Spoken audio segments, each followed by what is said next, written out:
वेदना सताती है तो उनके कंठ से अमृत झड़ता है। मनुष्य जो है किसी श्रेष्ठ का पान करता है तो कहता है मैं अमृत तुल्य खा रहा हूँ, अमृत तुल्य पी रहा हूँ, लेकिन मुख से खाते ये दुनिया के लोक में होता है, परंतु ऐसा कौन सा अमृत है जिसको कान की अंजुली बना करके पिया जाता है? प्रमुख अमृत कौन सा है? कितना ही सुंदर भोजन कर लो, लेकिन कितना ही सुंदर भोजन करो, मृत्यु से जीत नहीं पाएंगे। कितना ही सुंदर खाओ, कितना ही शुद्ध खाओ, मृत्यु आएगी कि नहीं आएगी?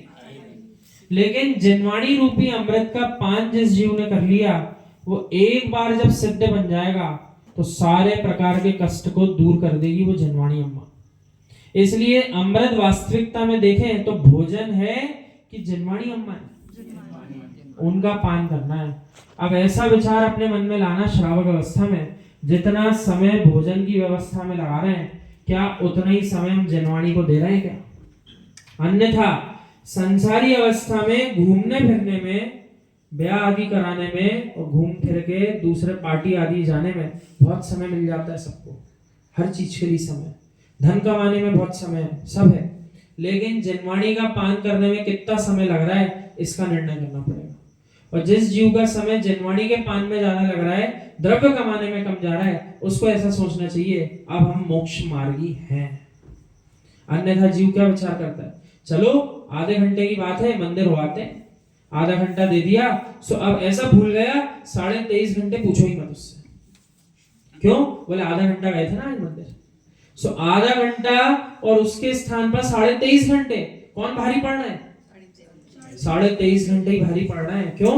जितने परिणाम शुभ कर पाया होगा आधे घंटे में, उससे कई गुना अधिक अशुभ परिणाम कर लिए 23.5 घंटे। सो पड़ला किसका भारी होगा? शुभ का कि अशुभ का? और यदि स्वर्ग में भी जाना है तो पड़ला किसका भारी होना चाहिए? शुभ का कि अशुभ का? शुभ का पड़ला भारी होना चाहिए, तब जाकर के जीव स्वर्ग में पदस्थ होगा।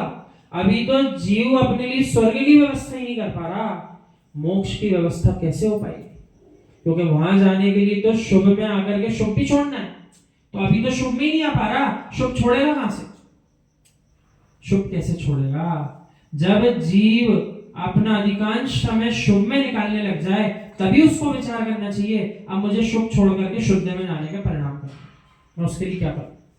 जब तक वो स्वयं जान रहा है अशुभ में ही जी रहा हूं, शुभ परिणाम होते ही कितनी सी देर है दिन भर में, तो भैया शुद्ध में जाने का विचार कहां कर रहे हैं अभी आप?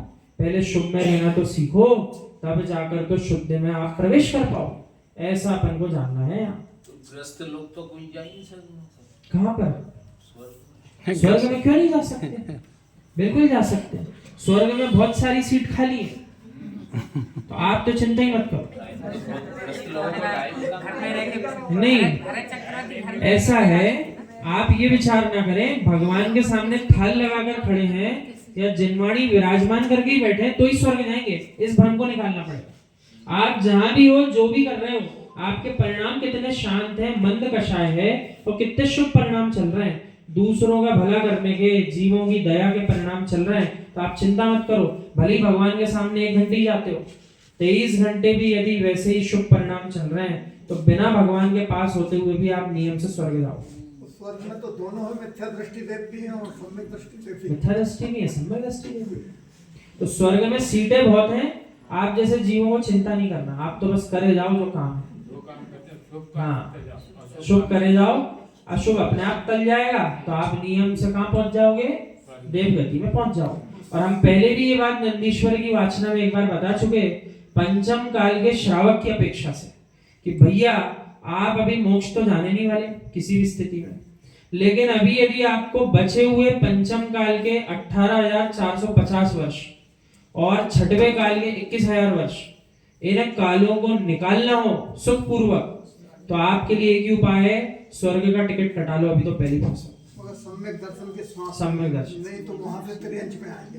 क्योंकि अपन को क्या है ना, अपन का प्रमुख लक्ष्य है मोक्ष स्थिति, मोक्ष की सीट चाहिए, और उस सीट को पकड़ने के लिए अभी भले ही थोड़ी सी सीट खिसकवाना पड़ रही किसी से, कैसी भैया ट्रेन में आए, व्यवस्था नहीं है बैठने की, है ना, लेकिन अपन ने क्या करा, अपन ने यूं कहा भैया थोड़ा सा खिसक जाओ, और थोड़ी सी जगह भी मिल गई तो अपन ने अपनी जगह बना ली, अब घंटों घंटों का सफर सुखदाई होता है। तो बस वैसी व्यवस्था है कि जाना जहाँ है, दिखना तो वही स्थान चाहिए, लेकिन वहां तक जाने के लिए थोड़ी सी जगह दे दो भैया।